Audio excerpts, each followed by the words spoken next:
When Darius Cole walked into that small Mississippi bar, he wanted peace, not a fight, but hate had other plans. A racist gang led by Troy Harlan spotted him, a lone black man, and thought they'd found easy prey. Drunk on arrogance, they pulled a gun, eager to make him flinch. What they didn't know was that Darius was a retired Delta Force commander, a man who'd faced death in places they couldn't imagine. When he moved, it was swift, precise, unstoppable. Seconds later, the same men who'd laughed at him were on their knees, begging for their lives. Before we go any further, comment where in the world you are watching from and make sure to subscribe, because tomorrow's story is one you don't want to miss. The whiskey glass landed on the bar with a dull thud. Lyle's hands trembled as he poured, spilling a few drops on the scratched wood. His eyes darted between Darius and the corner table, where Troy Harlan's crew was getting louder by the second. Darius took a slow sip, letting the burn settle in his throat. 20 years of combat had taught him to read a room, and right now every instinct told him this place was a powder keg. The smell of stale beer and cigarettes hung in the air, mixed with something darker, the scent of threat and hatred. "Hey, boy," Troy's voice cut through the quiet. "You lost or something? This here's a private establishment." Darius didn't turn around. He watched Lyle instead, noting how the old bartender's shoulders hunched as if preparing for a blow. The rest of the bar had gone silent, like an audience waiting for the show to begin. "I said, you hearing me, boy?" Troy's voice got closer. Boot heels scraped against the wooden floor. Darius took another sip. "I hear just fine, and I'm not your boy." A rough laugh erupted from the corner table. Bo Beast Tanner, a mountain of a man with scarred knuckles and dead eyes, stood up. His chair scraped back with a sound like nails on a chalkboard. "Well, listen to that fancy talk. You think you're better than us?" "Leave it be," Lyle muttered, so quietly only Darius could hear. "These boys, they're looking for trouble." The Palmer twins, Rick and Denny, flanked Troy as he swaggered closer.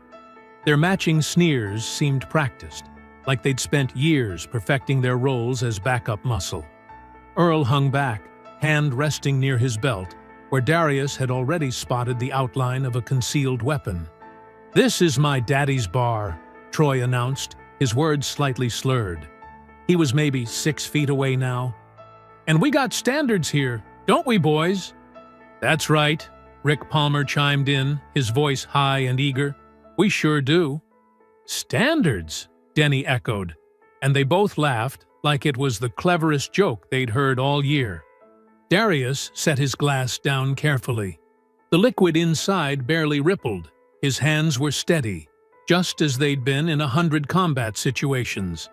He studied his reflection in the mirror behind the bar, taking in the scene behind him. 5 men, all armed in some way, all looking for an excuse. The odds weren't great, but he'd faced worse. "Your daddy's bar," Darius said slowly. "Would that be Sheriff Buck Harlan?" Troy's face darkened. "You know my daddy? I knew this place when your grandfather owned it." Darius turned on his stool, facing them directly for the first time. "Back when my father used to drink here, before he died." Recognition flickered across Lyle's face. The old bartender stepped back, his complexion going ashen. He'd been here that night, Darius realized. He'd seen what happened. "Well, ain't this something special?" Bo rumbled, cracking his knuckles. "A homecoming. You Cole's boy?" "The one who hung himself?" Rick asked, and Denny snickered. "That's what the report said," Troy drawled, moving closer. His breath reeked of cheap bourbon. "Real tragic. Some folks just can't handle their place in the world." Darius felt the familiar calm settling over him, the combat clarity that had kept him alive through 3 wars. His muscles relaxed instead of tensing. His breathing remained steady. He saw everything with crystal sharpness, the sweat on Troy's upper lip, The way Bo's right foot was planted for a quick move, the nervous twitching of Earl's trigger finger. "My father never hung himself," Darius said quietly. "And you know it." Troy leaned in close, his lips pulled back in a snarl. "You calling my daddy a liar?" "I'm calling it what it is." Darius didn't move, didn't raise his voice. "Murder." The word hung in the air like smoke.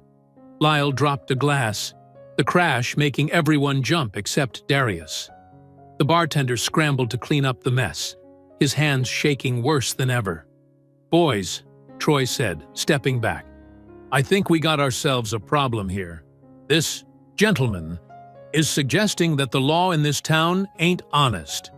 He reached for his back pocket. "That's a serious accusation. Might need to take this somewhere private to discuss it proper." "You should listen to your friend," Bo added, nodding at Lyle. "Some folks don't know when to walk away." The Palmer twins spread out, blocking the path to the door. Earl shifted his weight, ready to move. The trap was closing, just as they'd planned. They'd done this before, Darius realized. This was their routine. Corner someone, provoke them, then drag them out back for a lesson. But they'd never cornered someone like him before. Someone who'd spent decades learning the art of violence, who knew exactly how many ways a human body could break. Someone who had nothing left to lose. "Last chance," Troy said, pulling out a snub-nosed .38 revolver. "Walk out now, or we'll help you leave. Your choice." Darius kept his eyes on Troy's revolver, noting the poor maintenance, rust near the cylinder, worn grips suggesting careless handling. These men were amateurs playing at violence. He'd seen real killers, and they didn't swagger or sneer. "What? Nothing to say?" Troy taunted, waving the gun. "Cat got your tongue, boy?" The Palmer twins laughed on cue, their identical faces twisted with cruel anticipation. Behind them, other patrons slipped out quietly, leaving only Lyle frozen behind the bar, a rag clutched in his trembling hands. "I'm giving you one chance," Darius said quietly. "Walk away." Bo stepped closer, his massive frame casting a shadow over the bar. Mighty bold talk for a man about to get ventilated. "Yeah," Rick Palmer chimed in, emboldened by numbers. "We've been teaching lessons round here since before you was born." His brother Denny nodded eagerly, already reaching for a pool cue. Darius lifted his glass, ignoring the circle of threats closing in. The whiskey caught the dim light, amber liquid steady in his grip. 23 years of combat had taught him patience. Wait for the moment. Let them make the first mistake. Troy's face reddened at being ignored. "Hey, I'm talking to you." He slapped the glass from Darius's hand, sending it crashing against the wall. Whiskey splattered across the Confederate flag hanging there, dark drops like blood on gray cloth. The bar fell silent. Even the jukebox seemed to hold its breath. Darius stood slowly, his movements deliberate and controlled. He was shorter than Troy, but something in his posture made the younger man step back. Combat instinct, honed in 100 firefights, tracked every potential threat. Bo's weight on his right foot, telegraphing a haymaker. The Palmer twins' nervous energy, ready to lash out. Earl by the door, hand still hovering near his own concealed weapon. "Boy, you better," Troy started, but Darius cut him off. "I'm not your boy." His voice carried the quiet authority of command. "I'm Major Darius Cole, United States Army, retired. Delta Force, and you're about to make a serious mistake." Troy blinked, alcohol-fueled bravado warring with sudden uncertainty. Then he sneered and pressed the revolver against Darius's chest. "Delta Force? That's supposed to scare me? This here's my town. My rules." "Last warning," Darius said softly. "Think very carefully about your next move." Troy's finger tightened on the trigger. The hammer clicked back and stuck. The revolver's mechanism, neglected and rusty, jammed solid. Time slowed. Before Troy could process what happened, Darius moved. His left hand clamped around Troy's gun hand, fingers finding pressure points that sent lightning bolts of pain through the wrist. His right hand twisted the revolver free as Troy's grip spasmed open. A pivot of the hips, a sweep of the leg, and Troy was airborne. He crashed through a table, bottles and glasses exploding around him. The bar erupted. Bo launched his telegraphed haymaker. Darius slipped inside the punch, hammering 3 precise strikes: solar plexus, throat, knee. The mountain of a man folded like wet cardboard. Rick Palmer swung the pool cue. Darius caught it, yanked him forward, and drove an elbow into his temple. As Rick dropped, Denny charged with a roar. A quick sidestep, a hip throw learned in close-quarters combat training, and Denny joined his brother on the floor. Earl finally drew his hidden pistol. Darius was already moving. 2 steps across broken glass, a grip learned from Iranian commandos, and Earl's gun hand snapped backward at an impossible angle. His scream cut short as Darius's knee found his diaphragm. 5 seconds. 5 men down. Darius stood in the center of the destruction, breathing steady, eyes alert for further threats. Troy tried to rise, cradling his broken wrist. You can't! Darius ejected the revolver's cylinder. Let the bullets fall to the floor with soft plinks. He aimed the empty gun at the groaning men. "Wrong," he said. "I can. You boys picked the wrong man to threaten tonight." The Palmer twins huddled together, blood streaming from Rick's scalp. Bo lay gasping, clutching his throat. Earl sobbed, cradling his shattered hand. "Please," Troy whimpered, all pretense of authority gone. "Don't kill us. Please." "Begging already?" Darius's voice carried across the silent bar. "What happened to all that tough talk?" "We're sorry," Denny Palmer blubbered. "We didn't know." "That's right, you didn't know. You saw skin color and thought you found an easy target. Instead, you found someone who spent 2 decades learning exactly how to deal with men like you." He placed Troy's empty revolver on the bar. The sound of metal on wood made them all flinch. "Next time," Darius said, straightening his jacket, "choose your fights better. Because if there is a next time, I won't be so gentle." He walked to the door, boots crunching on broken glass. The entire bar watched him go. Lyle, the remaining patrons, the groaning men on the floor. Their eyes held fear, yes, but something else, too. Recognition. Understanding. They'd just witnessed the difference between practiced cruelty and professional violence, between bullies and a warrior. The humid night air hit him as he stepped outside. Behind him, he heard Troy's sob of pain, the shuffle of bodies being helped up, the murmur of shocked voices. But Darius didn't look back. He'd made his point. Now it was time to wait for the real fight to begin. The drive home felt longer than it should have. Darius navigated the potholed streets of Ashfield's black neighborhood, where streetlights flickered like dying fireflies. His mother's house, his house now, loomed ahead, a dark shape against the star-filled Mississippi sky. The adrenaline from the bar was fading, leaving behind a familiar emptiness. He'd felt it after every mission, every firefight. That hollow space where survival instinct gave way to memory. Inside, he didn't bother with lights. The moonlight through dusty windows was enough.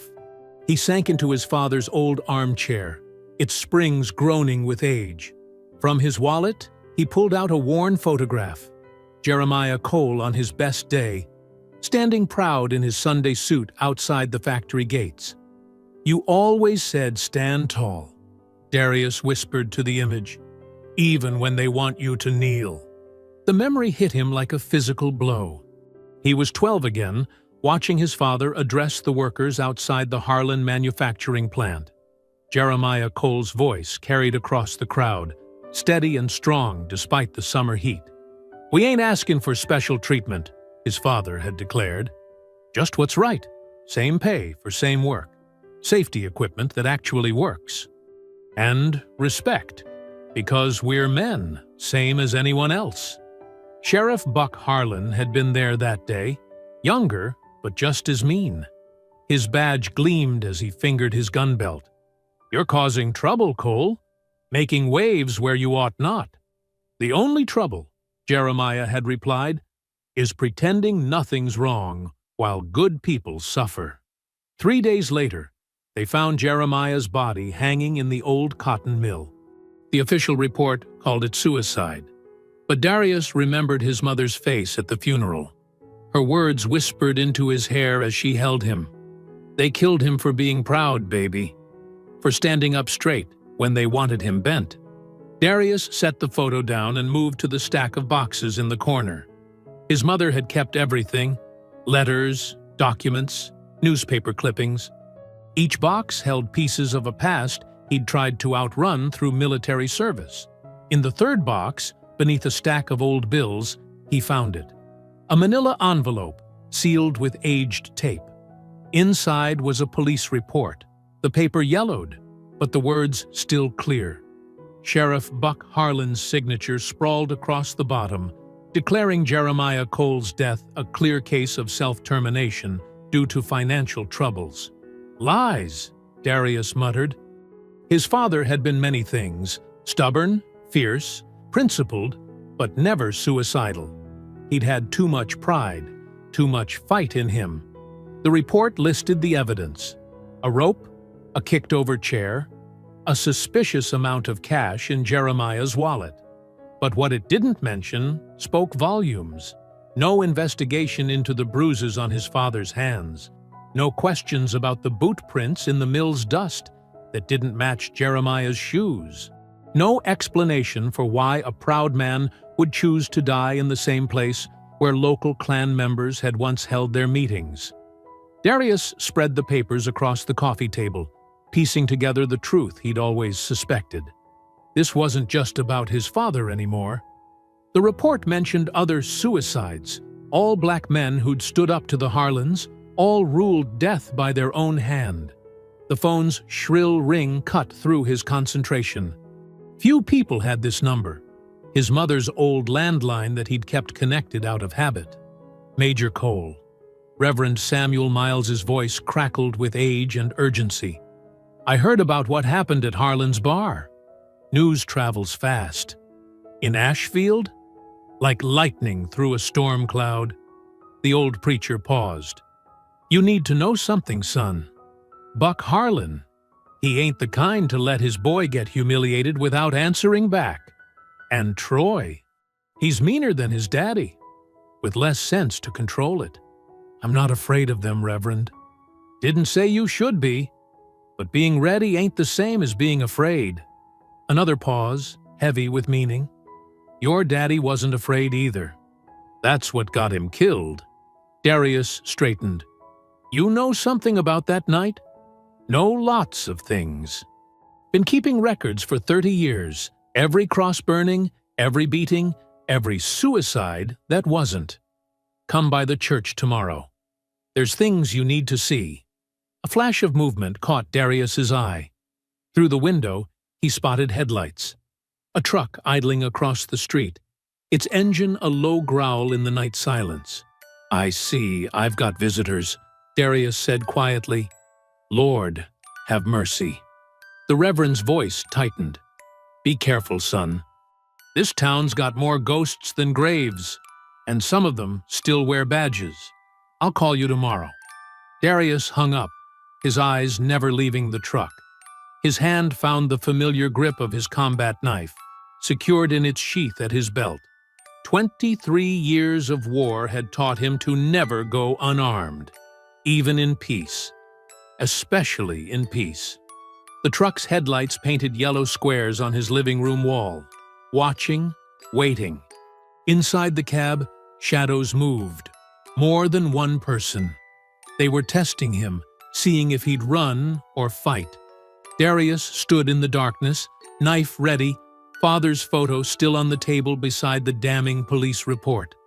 The choice between running and fighting had been made long ago, in a 12-year-old boy's heart, as he watched them lower his father's casket. The screen door creaked as Darius stepped onto his front porch.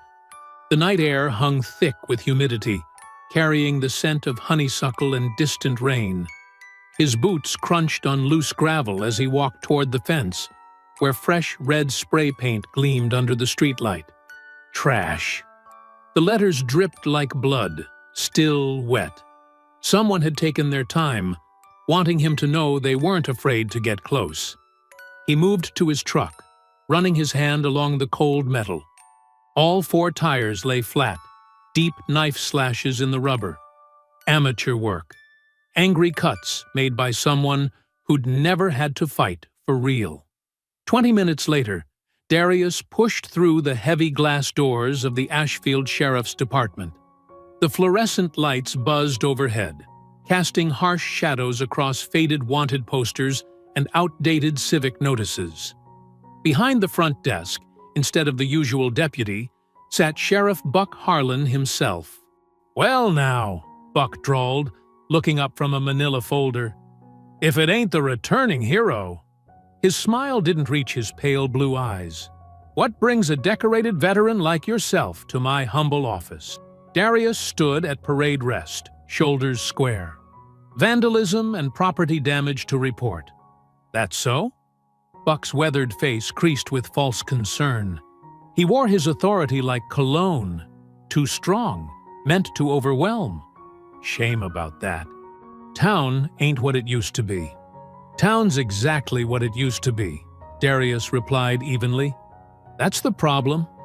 Buck's smile tightened. He closed the folder and leaned back, his chair squeaking. A gold cross hung from his neck, catching the fluorescent glare. Now, before we get to your complaint, might as well address the elephant in the room. That unfortunate business with my boy Troy. Your boy pulled a gun on me. That's attempted murder. Law enforcement officers can draw their weapons when they feel threatened. Buck's voice dripped honey-coated venom. Troy's a deputy, after all, and you, well, you've got quite the record for violence. All them kills in Afghanistan, Iraq, PTSD's a hell of a thing. We both know that gun wasn't official business. Do we?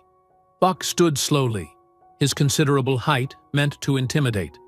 Way I hear it, a peaceful gathering at Harlan's bar was disrupted by an aggressive outsider. My boy's wrist is broken. Rick Palmer's got 3 cracked ribs. That ain't the kind of behavior we tolerate in Ashfield. And what kind do you tolerate, Sheriff? Darius met his stare. Lynchings called suicides.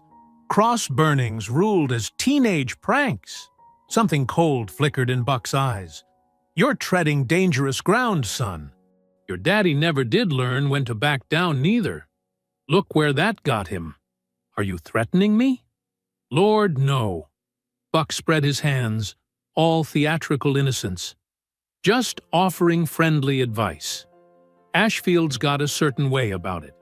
Natural order of things. Folks who try to change that order? Well, they tend to have accidents. History has a way of repeating itself around here. I'll remember that, Darius said quietly. When the FBI comes asking questions, get out of my office. The honey vanished from Buck's voice. And boy, next time something gets vandalized, try calling a repair shop instead of wasting my time. The Moonlight Diner sat on the edge of town, its neon sign buzzing in the gathering dusk. Inside, the air smelled of coffee and grease. Darius slid into a corner booth, positioning himself to watch both entrances. Old habits died hard. Mind if I join you? A woman stood beside his table, maybe early 30s, with sharp eyes and a reporter's notebook. Her accent carried hints of Texas beneath careful professionalism. Elena Vega, she said, sliding into the seat across from him. I'm a journalist, or was. until the Ashfield Herald fired me for writing about police brutality. Not interested in interviews. What about justice? She leaned forward. Words already spreading about what happened at Harlan's bar. A black veteran standing up to the sheriff's son. People are talking. Talk is cheap in this town. But evidence isn't. Elena pulled out her phone, showing him a series of photos. I've been documenting cases like yours. Hate crimes covered up. Suspicious deaths ruled accidents. The Harlan family's been running this county like their private kingdom for generations. Darius studied her face, looking for angles, hidden motives. He saw only determination and a familiar anger. You're not from here. Why risk it? Because someone has to. She met his gaze steadily. The truth matters, even in places like Ashfield. Especially in places like Ashfield.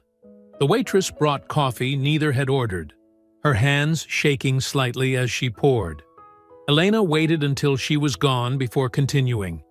Let me tell your story, she said. Not just the bar fight, everything. Your father's death, the corruption, all of it. People need to know. Darius wrapped his hands around the hot mug, thinking of his father's voice. Stand tall, even when they want you to kneel. All right, he said finally, but not here. Too many ears. Later that night, Darius sat on his front porch, methodically cleaning his Sig Sauer P226. The familiar ritual of cotton patches and gun oil helped him think. Elena's questions had stirred up memories he'd rather forget, but maybe that was necessary.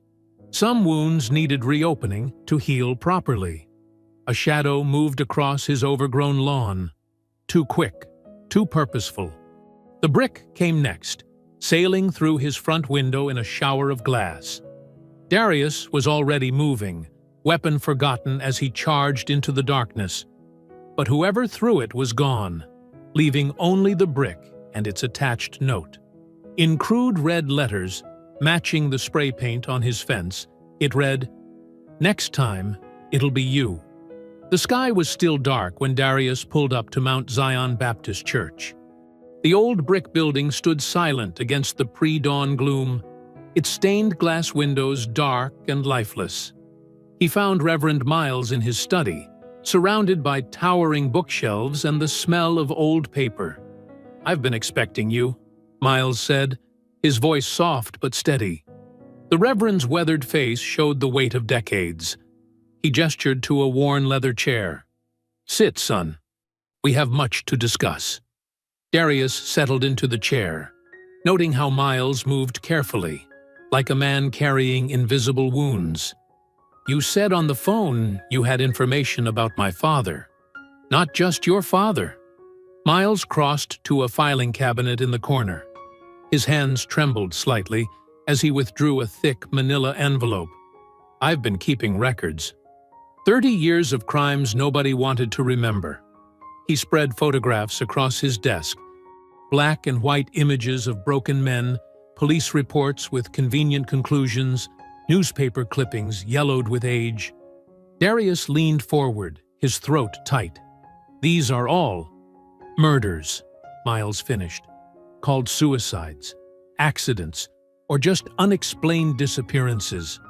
All black men who stood up, spoke out, or simply existed in the wrong place."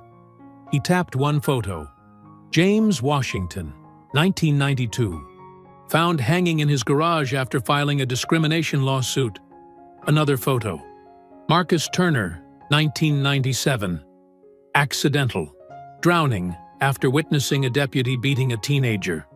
Darius's hands clenched as he recognized faces. Men who'd visited their house when he was young, who'd disappeared one by one. How many? 43 that I know of. Miles sank heavily into his chair. Your father was number 27. Each case signed off by Buck Harlan or his deputies. Each victim's family threatened into silence. Why didn't you come forward before? Miles's eyes clouded with old pain. I tried, son. Wrote letters to the FBI, called newspapers. But Harlan's got friends in high places. Evidence disappeared. Witnesses changed their stories. And those who pushed too hard, he gestured to the photographs. They joined this collection. Darius picked up his father's case file, scanning the official lies. But now we have Elena Vega. She's got connections outside Harlan's reach. And you? Miles smiled faintly. You've given people hope. That bar fight did more than hurt Troy's pride. It showed folks that the Harlans can bleed. They spent the next hour planning. Miles would copy his files, Elena would build the story, and Darius would gather living witnesses, if any would talk. The sun was rising when Darius walked into Harlan's bar again. The place was empty, except for a tall black man behind the counter, methodically wiping glasses. He looked up as Darius entered, his expression carefully neutral. "We're not officially open," he said. "Just need information." Darius sat at the bar. "You're Reggie?" The bartender nodded slowly. "And you're the one who laid out Troy Harlan and his boys." A ghost of a smile crossed his face. "Been a long time since anybody stood up to them like that. Why do you work here?" "Same reason most folks do what they do in this town. Need to eat." Reggie set down his rag. "But I see things, hear things. Been watching the Harlans and their crew operate for years. And now? Now?" Reggie leaned forward, voice dropping. "Maybe it's time those things got said out loud. Folks been scared too long. Maybe you're what we needed. Somebody who knows how to fight back." Over the next hour, people began trickling in. Not the usual morning crowd, but others. A truck driver with scarred knuckles who'd lost a brother to police violence. A factory worker whose son disappeared after witnessing a beating. A church deacon whose nephew was found dead in a creek. They came quietly, speaking in low voices, sharing stories they'd kept buried for years. Each one had lost someone to Harlan's natural order. Each one was tired of being afraid. "We'll stand with you," the truck driver said, others nodding.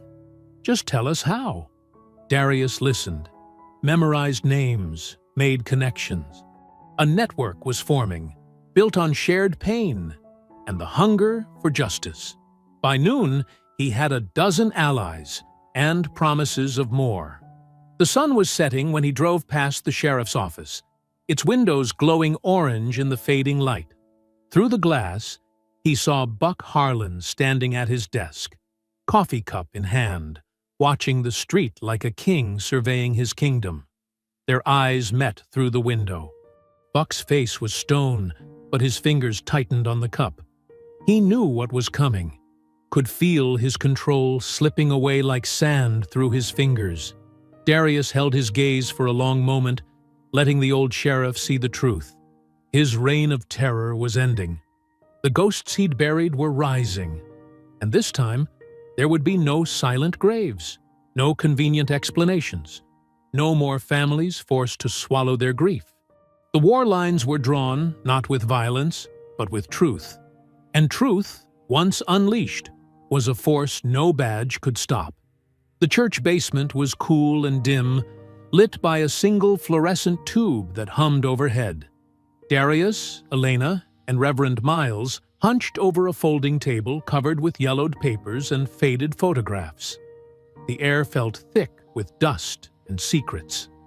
"Look at this pattern," Elena said, spreading out a timeline she'd created. Her dark hair fell forward as she pointed to different dates. Every time a black family faced foreclosure or legal trouble, Harlan's department got involved, and within months, their land was sold to shell companies. Darius picked up a stack of property deeds. All these companies trace back to one name, Greystone Industries. Reverend Miles nodded slowly, his aged hands trembling as he sorted through more files. The Harlan fortune didn't come from honest police work. They've been stealing land for 3 generations. Elena pulled out her laptop, typing rapidly. "I've been digging into Greystone's financial records, Look at these transfers. She turned the screen toward them. Regular payments to the sheriff's department, labeled as security consulting. But the dates match perfectly with violent incidents against black landowners. They weren't just stealing land, Darius said, his voice tight with anger. They were funding terrorism against our people, using the badge as cover. Reverend Miles pulled out an old photo album. The pages crackled as he opened it. These were all prosperous black farms in the 1960s. He pointed to images of proud families standing before well-maintained houses and fertile fields. Now, look at the same land today. Elena pulled up satellite images on her laptop. Where farms had once flourished, industrial complexes now sprawled across the landscape. Greystone owns all of it now. They built factories on stolen ground. My father knew, Darius said quietly. That's why they killed him. He was gathering evidence, wasn't he? Miles nodded. Jeremiah was smart.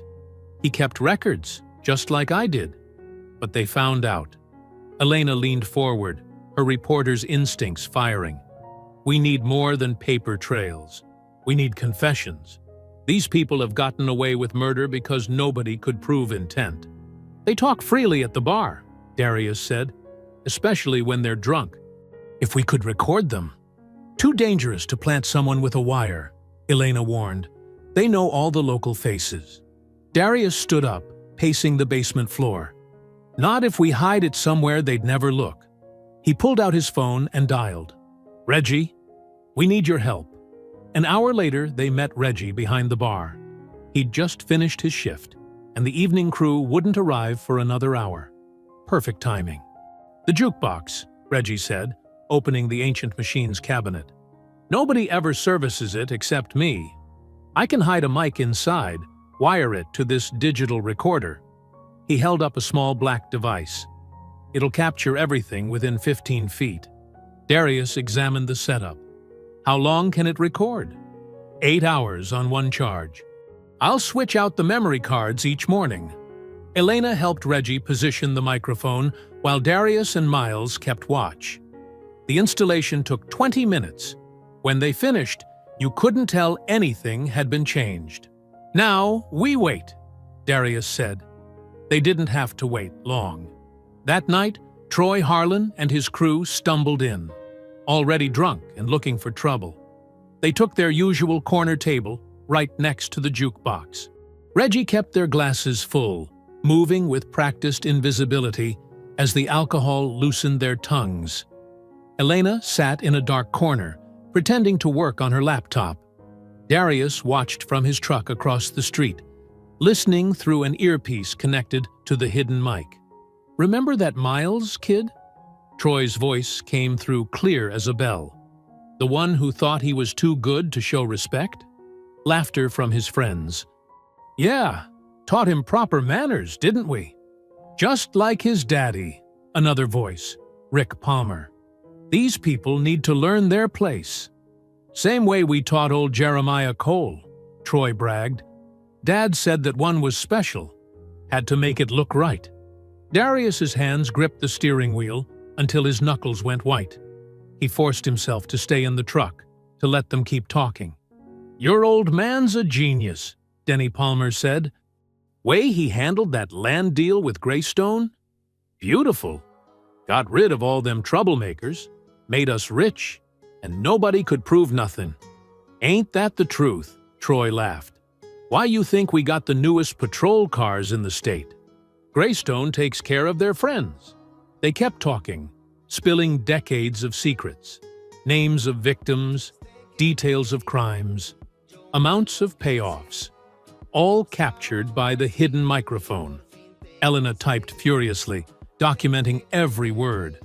Sometimes I miss the old days, Troy said, his voice slurring, when people knew their place, like that Miles boy. What was his name? Marcus? Malcolm? Michael, Rick corrected. Michael Miles. Caught him talking to my sister at the church picnic. That's right, Troy grinned.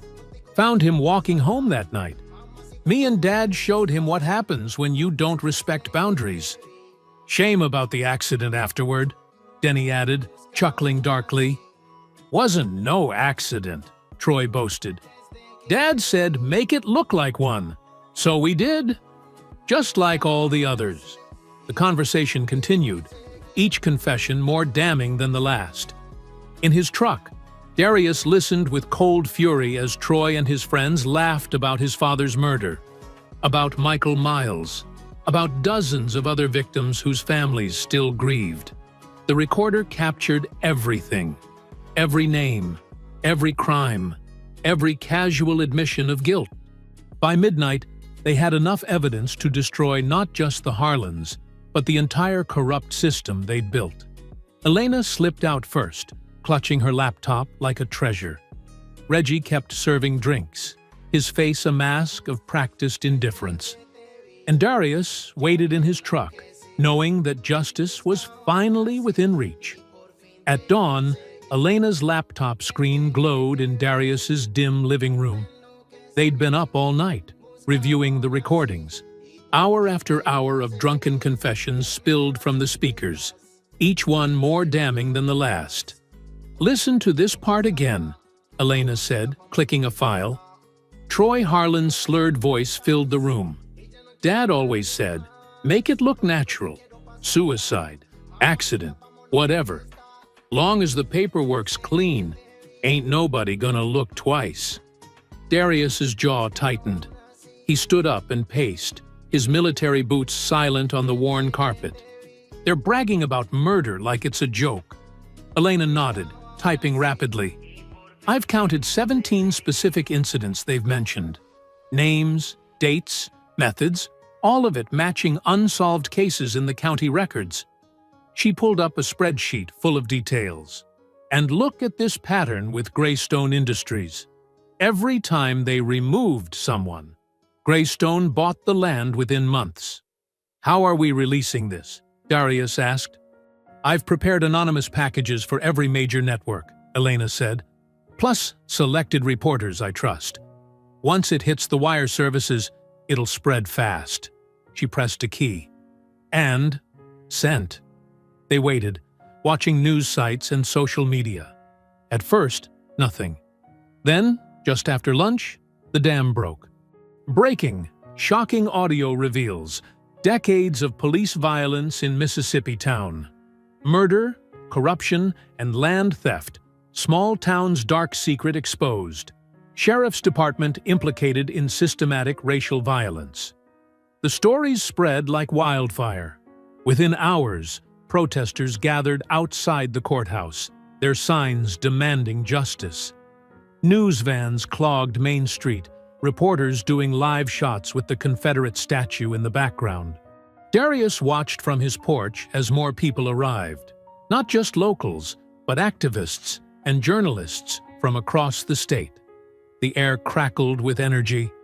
Change was coming to Ashfield, ready or not. His phone buzzed constantly. Black residents he'd known as a child called to thank him, to offer support, to share their own stories of abuse. You did what we've been scared to do for years, Reverend Miles told him. You gave us our voice back. Elena monitored the media coverage from her laptop. Look at this, she said, turning up the volume on a news clip. Sheriff Buck Harlan stood at a podium, his silver hair perfectly combed, his badge gleaming. But his usual smooth confidence seemed strained. These alleged recordings are clearly fabricated, he declared. Manufactured by outside agitators who want to destroy our peaceful community. We categorically deny any wrongdoing. He's scared, Darius observed. Look at his hands. They're shaking. Elena's phone rang. It was Warren Keyes, her contact at the Regional Herald. Elena, this is explosive stuff, he said. We're running it front page tomorrow. Don't worry about blowback. I'll make sure you're protected. Both of you. Can we trust him? Darius asked after she hung up. Warren's solid, Elena assured him. He's broken big stories before. He knows how to handle this. They spent the afternoon documenting more evidence. Elena interviewed longtime residents who'd lost land to Greystone. Darius mapped out connections between suspicious deaths and property transfers. The truth was finally coming to light.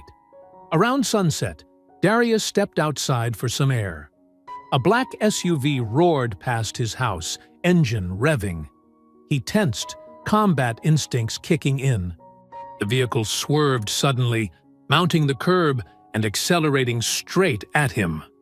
Darius dove and rolled, feeling the wind from the SUV as it missed him by inches. It crashed through his fence and sped away, leaving tire tracks across his lawn. No license plate visible. He pulled himself up, checking for injuries. Just scrapes and bruises. Elena ran outside, phone already dialing 911. "Don't bother," Darius said. "They won't do anything." "This is getting dangerous," Elena said. "They're desperate now." Back inside, they double-checked the security of their evidence files. Elena had encrypted everything, storing copies on multiple secure servers. "Even if they get to our computers, the truth is already out there," she said. Her phone chimed, a message from an unknown number. Elena's face went pale as she read it. Without a word, she turned the screen toward Darius. 2 simple words. "They know." "Warren?" Darius asked. Elena's hands trembled slightly as she set down the phone. "Has to be. He's the only one who knew the full scope." She took a deep breath. "I thought I could trust him. I've known him for years." "Trust is expensive in this town," Darius said grimly. He checked his weapon, then began securing the windows. The sun was setting, painting long shadows across the floor. They both knew darkness was coming, in more ways than one. Elena kept working, her fingers flying across the keyboard. They can't stop what's already in motion. The story's too big now. But her voice held a note of uncertainty that hadn't been there before. Outside, more vehicles cruised past the house, moving slowly, deliberately, watching, waiting. The war for Ashfield's soul was entering a new phase, and the enemy had just shown their hand. Night fell over Ashfield like a heavy curtain.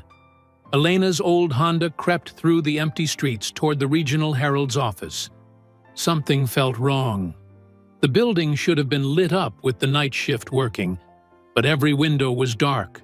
She parked in the empty lot, her headlights catching the metal sign, "Regional Herald, serving our community since 1952. The fluorescent security light buzzed overhead, creating harsh shadows. "Warren?" she called, pushing open the unlocked front door. "Anyone here?" Her footsteps echoed in the silent newsroom. Desks sat empty, computers dark, coffee cups left half full, chairs pushed back as if everyone had left in a hurry. Her skin prickled with unease. A noise from the back office made her freeze. "Hello?" Suddenly, the overhead lights blazed on. Elena squinted against the glare. Heavy boots thumped on linoleum. 3 men in deputy uniforms emerged from different doorways, surrounding her. She recognized Rick and Denny Palmer, the racist twins from the bar. The third was a burly deputy she didn't know. "Well, well," Rick drawled. "Look who came sniffing around."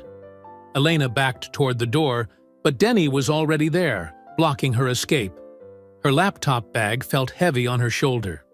"Where's Warren?" she demanded, trying to keep her voice steady. "Mr. Keyes received a generous offer to take an early retirement," the burly deputy said. "Sheriff Harlan can be very persuasive when it comes to protecting this town's interests." Elena's stomach dropped. Warren had sold them out. All those years of trust, friendship, shared stories, worthless against a fat envelope of cash. "Hand over the laptop," Rick said, stepping closer. "Nice and easy." "Go to hell." Elena swung her bag like a weapon, catching Rick in the face. She darted past him, but Denny grabbed her hair, yanking her back. The laptop clattered to the floor. They were rough, professional. No permanent damage, but enough force to make their point. When they finished, Elena lay curled on the floor, tasting blood from her split lip. Rick stomped on her laptop, crushing it. "Message from the sheriff," the burly deputy said, crouching beside her. "Stop digging, or next time won't be so gentle." He dropped a handful of papers beside her, printouts of her encrypted files. Warren had given them everything. They left her there, taking the broken laptop. Elena waited until their cars pulled away before fumbling for her phone. Her hands shook as she dialed. "Darius," she whispered when he answered. "Help." He found her 15 minutes later, still huddled on the newsroom floor. His face hardened at the sight of her bruises. Without a word, he helped her up, supporting her weight. "Warren betrayed us," she managed. "They have everything. Can you walk?" When she nodded, he led her quickly to his truck. "They'll be back. We need to move." They drove out of town, taking back roads into the dense woods. Elena's whole body ached. She kept seeing Warren's betrayal in her mind. Years of friendship sold for a price. Darius's phone rang. His knuckles whitened on the steering wheel as he listened. "Understood. We're coming." He ended the call, jaw clenched. They burned down Miles's church. "What?" Elena sat up straighter despite the pain. "Is he alive?" "Barely. Some parishioners found him inside, overcome by smoke. He's at County General." They turned onto a dirt road, branches scraping the truck's sides. Darius's usual calm had cracked, revealing something darker underneath. Raw fury blazed in his eyes. "This ends tonight," he growled. "No more playing nice." The old hunting cabin appeared through the trees, a small wooden structure, weathered but solid. Darius helped Elena inside, checking the perimeter before locking up. The cabin was basic: 2 rooms, some furniture, a wood stove. But it was secure. Elena sank onto a worn couch, finally letting the tears come. "I'm sorry," she choked out. "This is my fault. I trusted Warren. I put everyone in danger." "No." Darius knelt in front of her, his voice firm. "You exposed the truth. That's what they're afraid of. They burned down a church, Darius. They could have killed Miles. They've been killing people for decades." He cleaned her split lip with gentle hands, his touch at odds with the steel in his voice. "But this time is different. This time they picked the wrong fight." Elena looked at him through tears. The hardened soldier she'd first met was gone. In his place was something more dangerous, a man with nothing left to lose and a lifetime of combat skills to unleash. "What do we do now?" Darius finished tending her wounds, then stood. Outside, crickets chirped in the darkness. Somewhere in the distance, emergency sirens wailed, probably heading to the burning church. "They started this war," he said, checking his weapon. "I'll finish it." The night pressed against the cabin windows, thick and humid. Elena huddled on the couch, watching Darius prepare. Her body ached, but her spirit was unbroken. Whatever came next, there would be no more running. Dawn painted the sky in shades of gray as Darius crept through his old neighborhood. The streets were empty, silent except for distant dogs barking. His mother's house loomed ahead, a shadow against the lightening sky. Inside those walls lay proof of Buck Harlan's corruption, files he'd hidden beneath loose floorboards years ago. Moving like a ghost, Darius slipped through the back door. The house smelled of dust and abandonment. He headed straight for the living room, counting floorboards from the wall. 3 across, 4 down. The wood creaked as he pried it up. A twig snapped outside. Darius froze, his combat instincts screaming danger. Boots crunched on dead leaves, multiple sets, trying to move quietly and failing. He counted at least 6 distinct patterns. They had the house surrounded. "Come on out, Cole," Buck Harlan's voice carried through the morning air. We can do this easy or hard. Darius's hand found the hidden compartment, fingers closing around a thick manila envelope. He tucked it into his jacket, just as the first window shattered. A canister rolled across the floor, spewing tear gas. He pulled his shirt over his nose, but his eyes burned.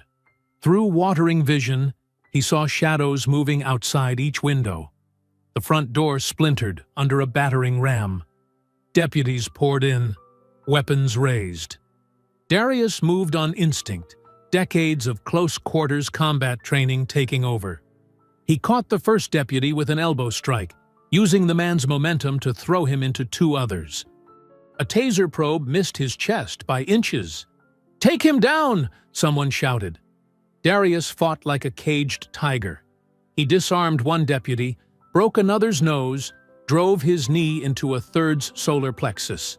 But there were too many. A taser finally found its mark, electricity shooting through his body. His muscles locked up.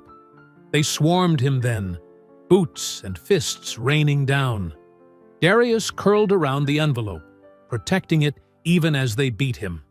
Through swollen eyes, he saw Buck Harlan watching from the doorway, smoking a cigarette. "That's enough," Buck said finally. "Load him up." They dragged Darius to a waiting van, his feet leaving trails in the dirt.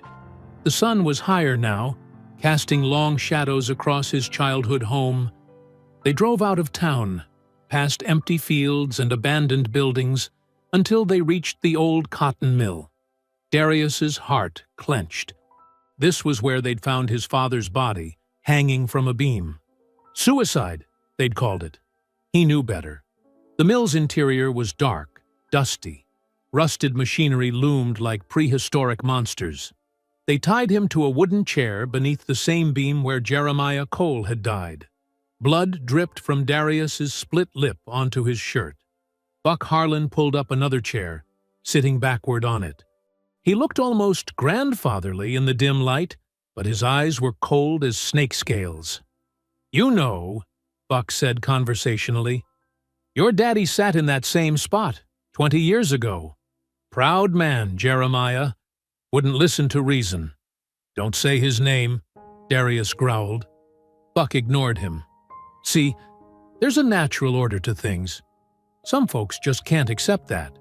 Your daddy couldn't. Now, you can't. And look where it got you both." He stood, pacing slowly around Darius's chair. "This town works a certain way, has for generations. People know their place, follow the rules. Everything runs smooth. But there's always someone who wants to stir things up." "You mean someone who stands up to murdering cowards?" A deputy slapped Darius hard across the face. Buck held up a hand. Now, let's be civil." "Civil?" Darius spat blood. "Like when you lynched my father?" "Your father hung himself," Buck said smoothly. "Just like you're going to. Guilt over all this trouble you caused, I expect?" Tragic story, really.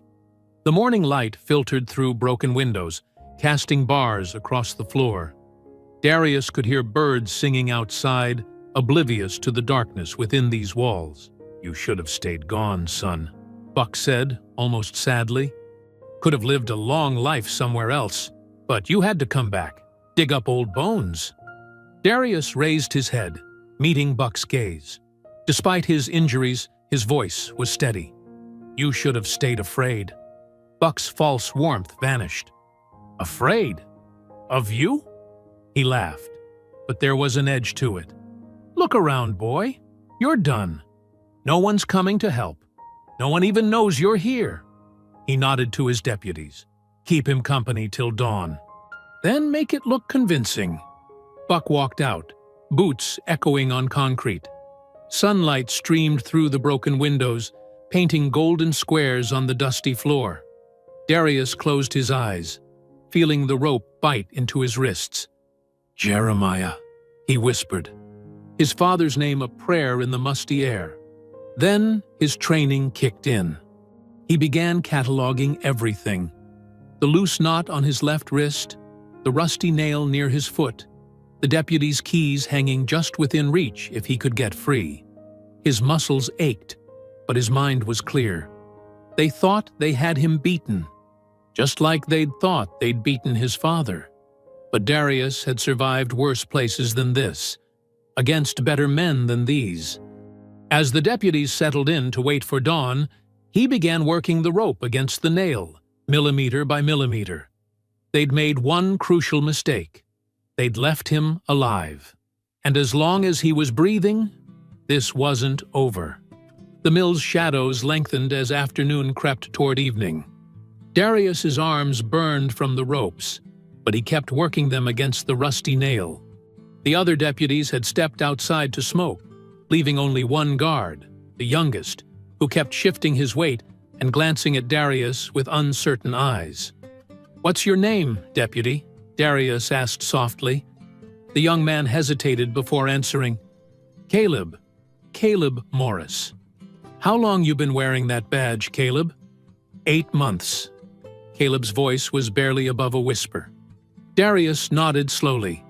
"You believe in what you're doing here?" "Really believe in it?" Caleb's hand trembled slightly as he adjusted his gun belt. "I joined to help people, to protect and serve, like they say. That what this looks like to you? Protection and service?" Darius's voice remained calm, but his words cut deep. "Look around this mill, Caleb. Look at these walls. They killed my father here, called it suicide. How many others died the same way? How many bodies buried in unmarked graves because they stood up to Buck Harlan?" Sweat beaded on Caleb's forehead. "It's not that simple." "It is that simple. They're using you, son. Same way they've used every young deputy who thought they could change things from the inside. You're just another pawn to them, another uniform to hide behind while they keep their boot on people's necks." Caleb paced the floor, conflict etched on his face. "You don't understand. Buck has connections everywhere. The mayor, the judges, business owners. Cross him, and you're finished in this town." "I understand perfectly," Darius said. "That's how tyranny works. It makes good men afraid to do what's right. Makes them complicit in evil because standing up costs too much." The young deputy stopped pacing. His hands shook as he reached into his jacket pocket and pulled out a small USB drive. "2 days ago, I found this in Buck's office. Was doing some filing and I shouldn't have looked, but you did look," Darius finished, "and what you saw changed everything." Caleb nodded, his face pale. "Records going back 30 years. Bribes, cover-ups, murders disguised as accidents. Names of everyone involved. Even," he swallowed hard, "even photos. Trophies they kept." Darius leaned forward in his chair. "You know what has to happen now, Caleb. Question is, can you live with yourself if you do nothing?" Silence stretched between them. Outside, they could hear the other deputies laughing, sharing crude jokes. Caleb's hand moved to his knife. "They'll kill me if they find out," he whispered.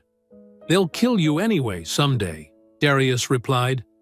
"When you know too much, or grow a conscience they can't control. At least this way, you die standing for something." The knife blade touched the ropes. Caleb's hands steadied as he made his choice. "The electrical box is behind that column," he muttered, cutting faster. "Main breakers labeled in red. There's a Glock in the desk drawer by the door." The ropes fell away. Darius rubbed his wrists, nodding gratefully. "You're doing the right thing. Just..." Caleb pressed the USB drive into Darius's hand. "Make it count. Make them pay." Darius moved silently to the electrical box. "When the lights go out, hit the floor and stay there. I won't hurt you, but I can't say the same if you get in my way." He threw the breaker. Darkness crashed down like a wave. The deputies outside shouted in surprise. Footsteps pounded on concrete as they rushed back in. "Morris! You okay in there?" Darius moved like a shadow through the darkness, his combat training taking over. He struck the first deputy in the throat, caught the second with a leg sweep. The third managed to draw his weapon before Darius's elbow connected with his temple. Bodies hit the floor. Confusion reigned in the darkness. Darius found the desk, retrieved the Glock. He checked the magazine. Full. "What the hell's going on?" someone shouted. A flashlight beam cut through the darkness. Darius dropped low, circling behind the last deputy. One quick strike, and it was over. He paused by Caleb, who lay trembling on the floor. "Remember what I said. Do right by your conscience." Then he was gone, slipping out through a broken window into the gathering dusk. Sirens wailed in the distance as he sprinted for the tree line. The woods swallowed him like a ghost.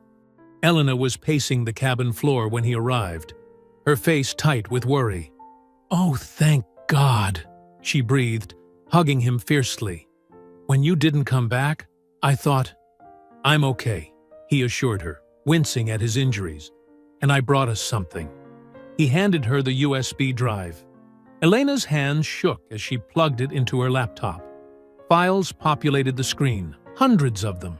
Financial records, police reports, photographs, video clips. Names, dates, locations.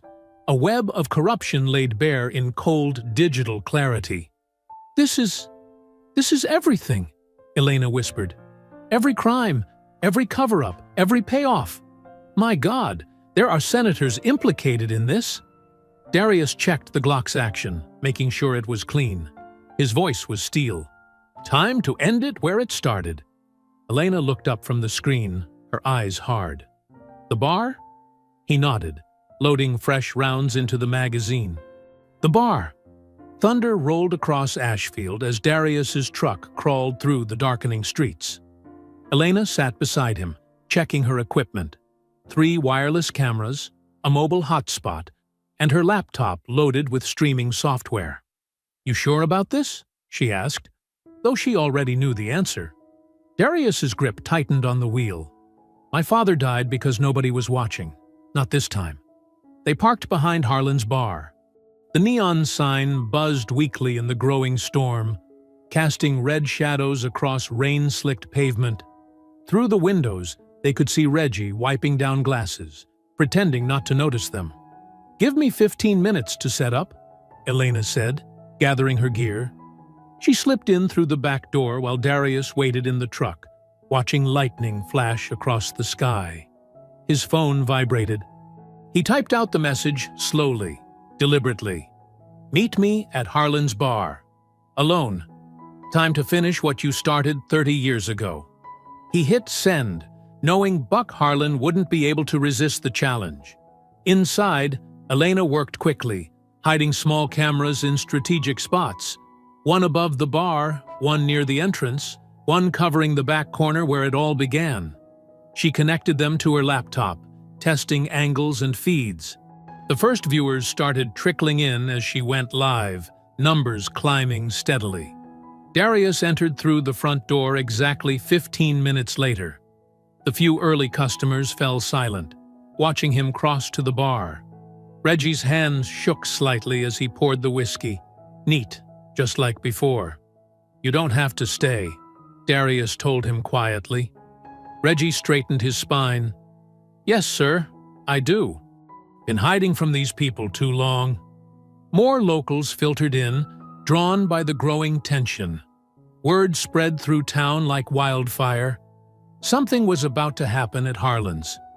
Deputies arrived in pairs, hands hovering near their weapons.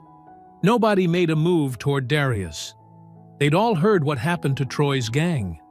Elena's viewer count hit 10,000, then 20. Social media exploded as people shared the link. Comments scrolled past like a waterfall. "What's happening? Who is this guy? Isn't this where that racist gang got beat down?" Darius stood at the bar, exactly where he'd stood that first night. Same spot, same drink, same calm exterior hiding the storm inside. But this time, he wasn't alone. This time, the world was watching. Rick and Denny Palmer slunk in, their deputy badges gleaming dully. They huddled in a corner, casting nervous glances at Darius. Their broken noses and black eyes hadn't fully healed. Thunder cracked overhead. Rain drummed against the roof.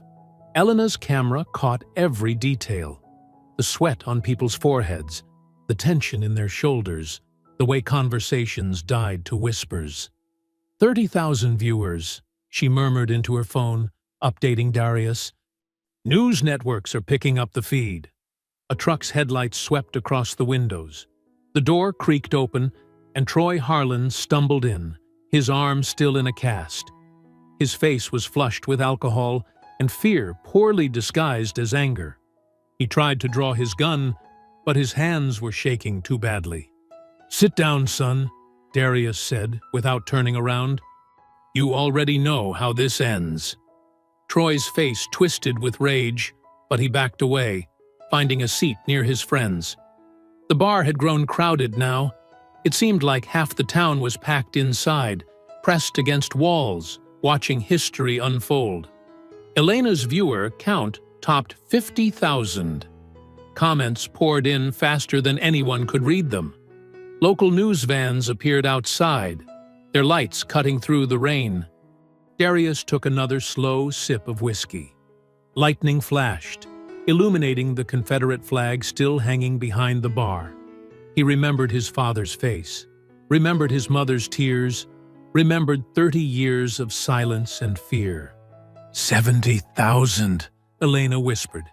"Keep stalling. People are recording this everywhere." The storm growled overhead like an angry beast. Rain rattled the windows.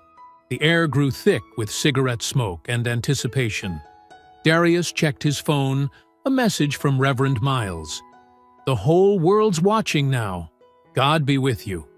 Headlights again, but different this time, the unmistakable shape of a police cruiser. The bar fell completely silent. Even the storm seemed to pause. Heavy boots on wet pavement. A shadow crossed the door. The hinges squealed as Sheriff Buck Harlan stepped inside, his son Troy right behind him. Both men carried guns openly, Buck's service weapon on his hip, Troy clutching a revolver in his good hand. Water dripped from Buck's hat brim as he surveyed the scene. His eyes narrowed at the cameras, at Elena's laptop, at the phones recording from every angle. But when he looked at Darius, his face showed only cold hatred. 100,000 people watched through Elena's feed as the two men faced each other across the bar where it all began. 3 decades of buried crimes and hidden bodies hung between them like smoke. Buck's hand settled on his gun. "You should have stayed gone, boy." Darius turned slowly, his expression carved from stone. The whole town held its breath, watching the moment when everything would finally change. Buck's weathered face twisted into a mocking smile. "You think anyone's gonna believe the ravens of some outsider? This is my town. Always has been. Your town?" Darius's voice carried across the silent bar. "Let's see what your town thinks about this." He pressed a button on his phone. The TV screens mounted around the bar flickered to life. Security footage from the mill appeared first, showing Buck and his deputies dragging Darius inside. More screens lit up in sequence, displaying decades of carefully hidden evidence. "These files were in your office, Sheriff," Elena's voice narrated through the speakers. "Bank transfers from Greystone Industries to offshore accounts. Death certificates falsified under your authority. 30 years of covered-up murders, all bearing your signature." Buck's smug expression cracked as photographs filled the screens. Black men found hanging, ruled suicides, burning crosses on front lawns, deputies posing with bloody batons. Each image was time-stamped, documented, undeniable. "That's right," Darius said quietly. "Every dirty secret, every covered-up crime. Live streaming to over 100,000 people right now." The crowd pressed against the walls, phones recording everything. Some deputies shifted uncomfortably, looking between Buck and the damning evidence. "Here's an interesting one," Elena continued. The screens showed old land deeds. Property stolen from black families in the 1990s, falsified charges, forced sales, all ending up in Harlan family hands, including this bar we're standing in. Buck's face had gone pale. "This proves nothing. I've got witnesses who'll..." "Like these witnesses?" A new video played. Troy and his gang at the bar, drunk and boasting about past violence. Their own voices betrayed them. "Remember that Miles boy? Made sure he'd never testify." "Shut it off!" Buck roared. "Deputies! Arrest him! Now!" But half the deputies didn't move. Young Caleb Morris stepped forward, removing his badge. "No, sir. Not this time." He walked to stand beside Darius. Other deputies followed, the scales of fear finally outweighed by conscience. The Palmer twins backed away, looking lost without clear orders to follow. Rain hammered the roof as lightning flashed. The viewer count topped 200,000. Comments flooded in from across the country. "Justice! Arrest the sheriff! Finally! Your own son confessed it all," Darius said, pointing to another screen where Troy's drunken voice described his father's system of bribes and threats. "The whole operation, recorded right here in this bar." Buck's hand tightened on his gun. "You think some videos change anything? I still run this county. My friends in the State House are already under federal investigation," Elena cut in. "The FBI has everything. They're watching this live stream too. Check your phone, Sheriff. Feel those walls closing in?" Buck's phone was indeed buzzing constantly.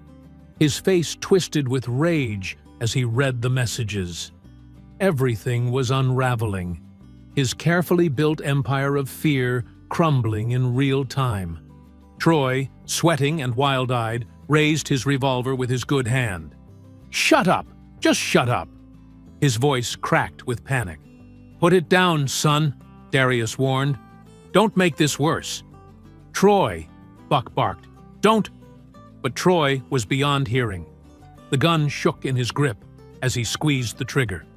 The shot cracked like thunder, grazing Darius's left arm. Darius dove and flipped a heavy oak table for cover. Screams erupted as people stampeded toward the exits. Bottles shattered behind the bar as more shots rang out. "Hold your fire!" Caleb shouted, drawing his weapon. Other deputies did the same, but chaos had already exploded through the room. Tables overturned, chairs flew. The Palmer twins scrambled for cover behind the bar with Reggie, who was already calling 911. Elena kept filming, her camera catching every moment as the bar descended into mayhem. 250,000 watching, she called out. "Everything live!" Buck tried to restore order, but his authority had evaporated. His commands were drowned out by the sound of approaching sirens and the continuing storm. Troy fired wildly, bullets splintering wood and shattering mirrors. People pressed against the walls or huddled under tables. The viewer count climbed higher as the world watched Ashfield's power structure implode. Through the chaos, Darius's voice cut clear and steady. "It's over, Buck. You can't bury the truth this time."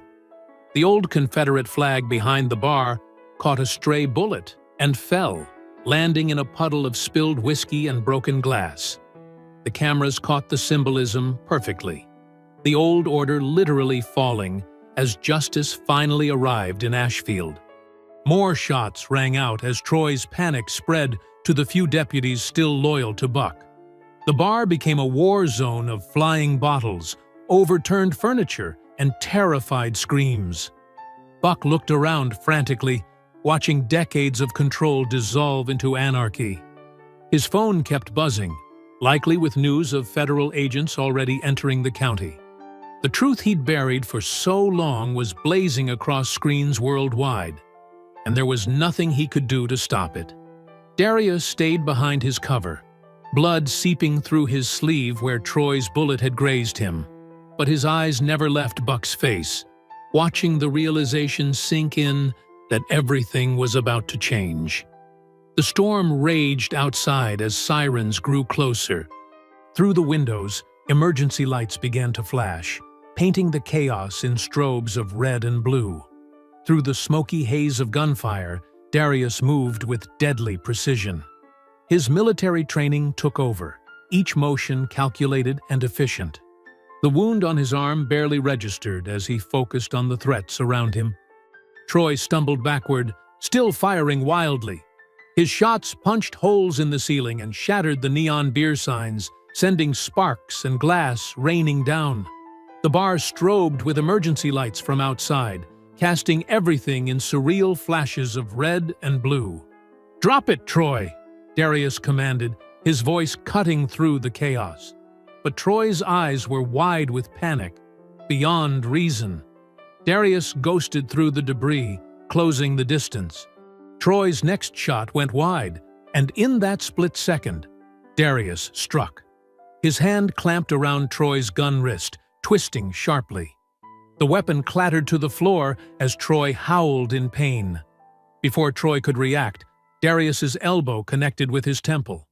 The sheriff's son crumpled like a marionette with cut strings, unconscious before he hit the sticky floor. "Anyone else?" Darius called out, scanning the room. Two of Buck's loyal deputies rushed him from different angles. The first swung a broken bottle, but Darius slipped past the attack, redirecting the man's momentum into a table. The second deputy managed to grab Darius from behind, but years of close-quarters combat had prepared him for this. Darius dropped his weight, breaking the hold, then swept the deputy's legs. As the man fell, Darius caught his arm and twisted, forcing him to flip onto his stomach. A precise strike to the back of the head, and another threat was neutralized. "Keep that camera steady," Elena shouted to someone in the crowd. She'd taken cover behind an overturned pool table but kept narrating for the live stream. "Over 300,000 watching now. Federal agents are responding." Buck Harlan, backed against the bar, fired his revolver in desperation. The shot went wild, striking one of his own deputies in the leg. The man screamed and fell, clutching his bleeding thigh. "Your own men, Buck?" Darius advanced steadily, using tables and support columns for cover. "That's always been your way, hasn't it? Sacrifice anyone to save yourself." More bottles exploded as Buck kept shooting. Glass and alcohol rained down, making the floor treacherous. The remaining customers pressed themselves flat against the walls or crawled toward the exits. "You don't understand nothing," Buck shouted, his composure finally cracking. "I built this town. Everything I did was to keep order." "Order?" Darius's voice dripped with contempt. "You mean fear. But look around, Buck. Your fears got no power anymore." He gestured to the phones recording everything, to Elena's professional camera catching every detail. The world was watching Ashfield's corrupt sheriff break down in real time. Buck's eyes darted to the back door. Darius saw the calculation in his face and moved to cut off his escape route. But Buck had one more card to play. He grabbed Reggie, the bartender, putting the gun to his head. "Back off, or I swear I'll—" Darius didn't hesitate. While Buck was focused on him, Caleb Morris had circled behind the bar. The young deputy brought his baton down hard on Buck's gun arm. Reggie twisted free as the weapon clattered away. "You ungrateful little—" Buck started to snarl at Caleb, but Darius was already moving. His first strike knocked Buck back against the bottles. The second drove the wind from his lungs.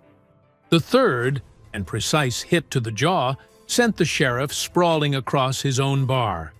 "It's done, Buck," Darius said quietly. "Your kind of justice is finished in Ashfield." But Buck wasn't finished. He pulled a backup revolver from his ankle holster, eyes wild with hate. "To hell with all of you!" The door burst open.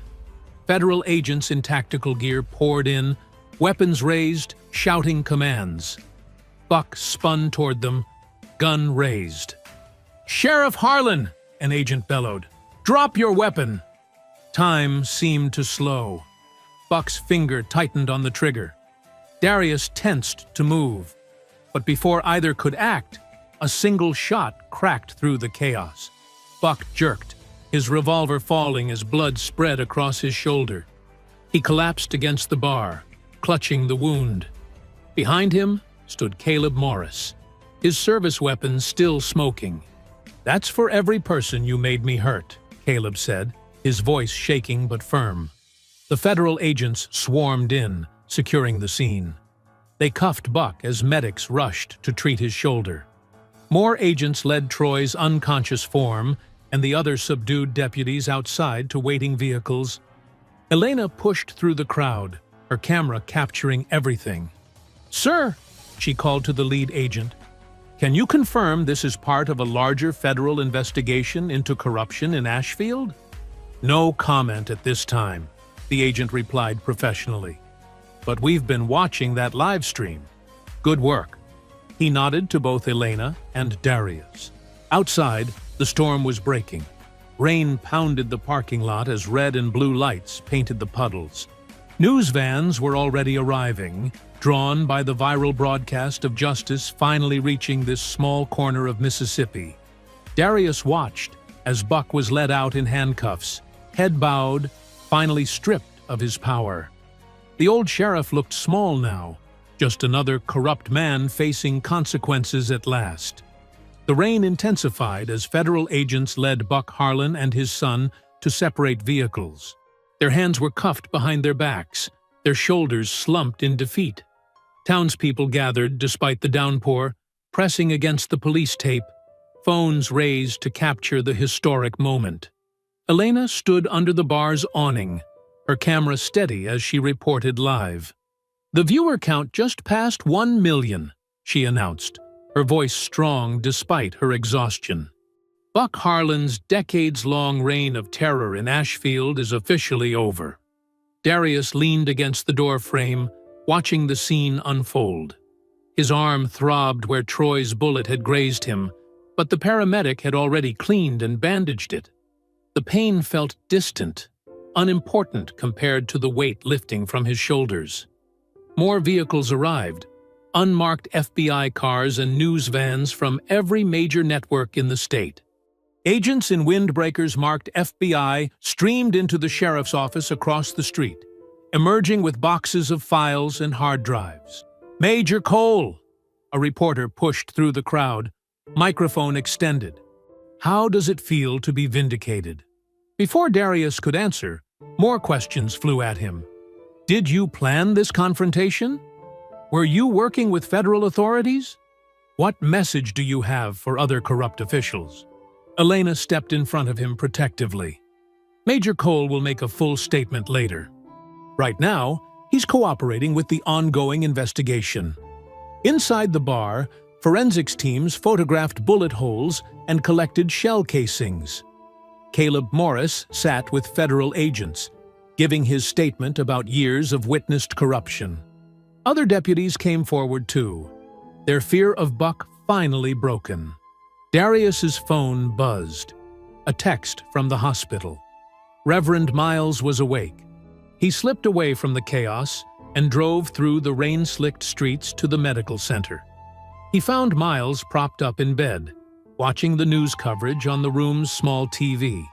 The old Reverend's face was bruised, but his eyes were bright with triumph. "You did it, son," Miles said as Darius entered. "You broke their power." "We all did it," Darius corrected, taking the chair beside the bed.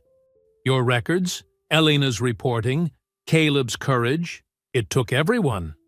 Miles nodded at the TV, where footage from the bar fight played on repeat. "Look at those viewing numbers. The whole country's seeing what we lived with. No more hiding it." A nurse came in to check Miles's vitals, pausing to squeeze Darius's shoulder. "My daddy worked at that mill with your father," she said softly. Thank you for making them answer for what they did. By evening, the story had exploded. Elena's comprehensive article, detailing 30 years of corruption and violence, ran on every major news site. Her former paper issued a public apology for firing her, offering her job back with a promotion. She declined, announcing plans to start her own investigative news site focused on exposing systemic injustice. The FBI's initial statement confirmed a years-long investigation into the Harlan family and their connections to Greystone Industries. They'd been building a case slowly, but Darius's confrontation and the viral livestream forced their hand. Sometimes justice needs a push, the lead agent told reporters. Major Cole's actions, while risky, cracked open a case that might have taken years more to solve through traditional channels. Changes swept through Ashfield like the cleansing rain. The city council held an emergency session, voting to remove the Confederate statue from the courthouse square. Schools began the process of renaming streets that honored known racists. The bar itself was bought by a black business owner who promised to transform it into a community gathering space. 3 days after the showdown, Darius visited his father's grave again. The cemetery was peaceful in the early morning light. Someone had left fresh flowers. He wasn't the only one remembering those lost to Buck's regime. He knelt by the headstone, running his fingers over the engraved name, Jeremiah Cole, beloved husband and father. From his pocket, he took his military dog tags, the metal warm from his body heat. "You always taught me to stand up for what's right," he said quietly, laying the tags against the stone. "Even when it's hard, even when it's dangerous.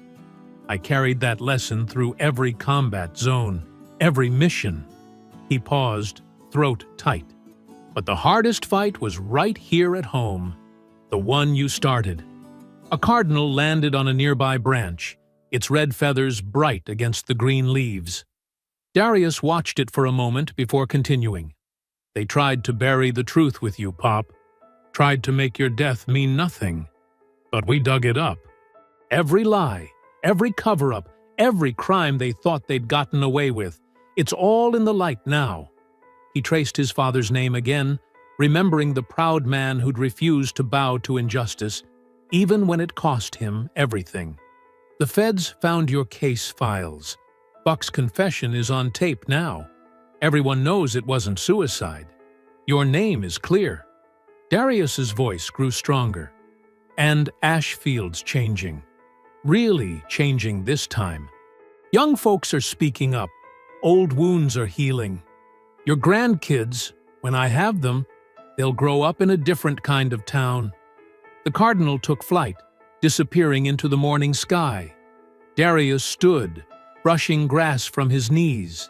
His dog tags caught the sunlight, glinting against the gray stone like a promise kept. "Rest now, Pop," he whispered. "We're free." 6 months had passed since the night that changed Ashfield forever. Summer heat shimmered off the newly paved streets as Darius stood on his mother's front porch, admiring the fresh paint and restored woodwork. The old house looked alive again, its windows gleaming, flower beds bursting with colors his mother would have loved. Across the street, kids played basketball, their laughter carrying on the warm breeze. No parents watched nervously from windows anymore. No patrol cars crept by to harass them. The neighborhood breathed easier, like a weight had been lifted from its collective shoulders. "Looking good, Major," Mrs. Washington called from next door, watering her roses. The elderly woman had lived there since Darius was a boy, surviving the worst of Buck Harlan's reign. Now she tended her garden without fear, proud and straight-backed in the sunshine. Darius waved back, checking his watch. Almost time for his meeting at Cole's place. The name still made him smile. The old bar's transformation mirrored the town's own renewal. Where Confederate flags once hung, local artists' work now brightened the walls. The jukebox played everything from blues to country to hip-hop, and nobody complained. He drove downtown, noting the changes along the way. The courthouse statue was gone, replaced by a memorial garden honoring victims of racial violence. The sheriff's office had a new sign: Community First Policing. Deputy Caleb Morris, recently promoted to interim sheriff, was making good on his promises of reform. Cole's place was busy for a Thursday afternoon. Reggie Brown stood behind the bar, mixing drinks with practiced ease. The former Marine had taken ownership naturally, turning the space into what he called a living room for the whole town. "The usual?" Reggie asked as Darius took his seat, the same spot where everything had started that fateful night. "You know it." Darius settled in, watching the diverse crowd. Black and white factory workers shared plates of wings. Young professionals typed on laptops. A group of veterans, some of Darius's mentees, played pool in the corner. The door chimed, and Elena walked in, holding a package under her arm. Her face glowed with triumph as she slid onto the stool next to Darius. "Hot off the press," she announced, unwrapping a hardcover book. The title read, "Awakening Ashfield: How One Town Confronted Its Demons and Found Redemption." Darius picked it up, feeling its weight. "Looks good. Your publisher must be happy." "Pre-orders are through the roof." Elena ordered an iced tea. "But that's not even the best part. Remember that grant proposal we submitted? For the youth center? We got it." She pulled out her tablet, showing him the approval email. "Full funding for 3 years. We can start the mentorship program next month." Darius nodded, satisfaction warming his chest.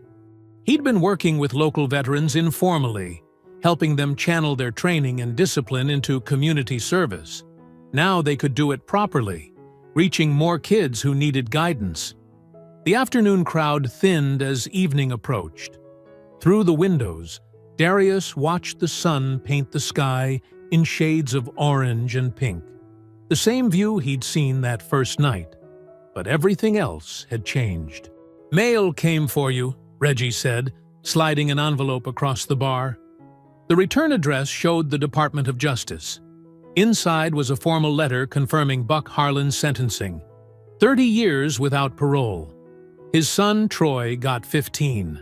The corrupt network they'd built was dismantled, with more arrests still coming as investigations continued. "Justice system finally working like it should," Reggie commented, wiping down the bar. "Never thought I'd see the day." "Speaking of justice," Elena added, "did you hear about Greystone Industries? The shareholders voted to create a reparation fund for families who lost their land. They're returning properties or paying fair market value, plus damages." The news settled over them like a blessing. Darius thought of his father, imagining his proud smile. Jeremiah Cole had died fighting this fight, but his sacrifice hadn't been in vain. The evening regulars started filtering in. Among them was Reverend Miles, walking with a cane but standing tall. The old pastor had become a symbol of resilience, his rebuilt church now a center for community healing. "Your daddy would love this place," Miles said, taking a seat near Darius. "Remember how he used to say everyone deserves a table to sit at, a glass to drink from? And respect while they do it," Darius finished. The lesson had stayed with him through war zones and combat missions. Now it was helping rebuild his hometown. Through the open door came the sounds of children playing, people greeting neighbors, cars passing peacefully. Normal sounds, but they meant everything. This was what freedom felt like. Not just the absence of fear, but the presence of possibility. Reggie turned on the evening lights, their warm glow reflecting off the polished bar. The jukebox played soft blues, a local artist's soulful voice filling the room. On the walls, photographs told Ashfield's story, the pain, the fight, and finally, the victory. As the sun sank lower, painting the sky in deep purples, Darius raised his empty glass. Reggie understood without words, pouring another measure of amber liquid.